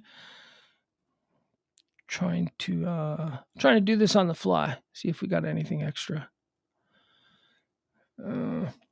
Nah, that's going to do it. All right, folks. Appreciate you hanging out with me today. We do this every Monday through Friday, noon until, well, typically around 2 o'clock, sometimes a little bit later, sometimes a little bit less like we are today. Be sure and gather back here 9 p.m. Central Standard Time tonight for our second stream of the day. We do that one. It's called Pugs and Parker. It's myself and James Parker. And if you listen to the Pugs and Parker show, I guess tonight we'll do the racist cartoons. I don't know. This is something that we've been teasing. It's a Wikipedia hole that I fell into. Not a Wikipedia, YouTube hole that I fell into. Apparently, there's like 11 Warner Brothers, Looney Tunes and Merry Melodies cartoons that have been banned, and no one has seen them since 1962 or 63 or something like that. And I found them, and I thought we could watch them, and we could try and figure out why they were banned. Look, that's kind of a placebo question because when we watch them, we're going to see why they were banned. Because I watched them, and I'm like, whoa, you mean there was a time when that was perfectly acceptable and mass marketed? Yeah, it was, especially during World War II. During but again, World War II, I get the anger towards the Japanese, but it's not necessarily just the Japanese stuff. There's a lot of Jew bashing, there's a lot of black bashing. I'm just saying. Bugs Bunny, the way Bugs Bunny was portrayed in the 1940s, he'd have a show on Newsmax today. It would be the Bugs Bunny hour, and he would just. All right, that's it. I'm out of stuff. Can you tell? Completely out of steam. I appreciate out of stream. Appreciate you guys hanging out with me today. We'll be back again tomorrow. As we always like to say, this show runs at least for the next couple of weeks on your tips, your gratuities. If you enjoyed today's offering, or if you enjoy any of the offerings that we do here at RadioMisfits.com, go ahead, drop a little something in the tank. Go ahead, drop a little something in the Venmo. Go ahead, drop a little tip in the Cash App. It would be greatly appreciated as we come up on the end of a month. As we have done in the past, it is my intention to pull back this the tip jar. I'll pull it back again, like I did previously. But right now, we need your gratuities. So if you can help out, it'd be greatly appreciated. We'll see you tonight, 9 o'clock, Pugs and Parker. This has been High Noon with me, Pugs Moran, on the Radio Misfits podcast platform. I am on a never-ending quest. Tomorrow is another day. The best is yet to come. I have found a different way, so baffling to some. I have got an old guitar, that is all I need. I don't need no 401, I don't have the greed. Down the road I'll travel, far from the comfort nest. I am on a never-ending quest. Tomorrow is another day, the best is yet to come. I have falling to sun. I can smile a little now, things are going good. I always had to be on guard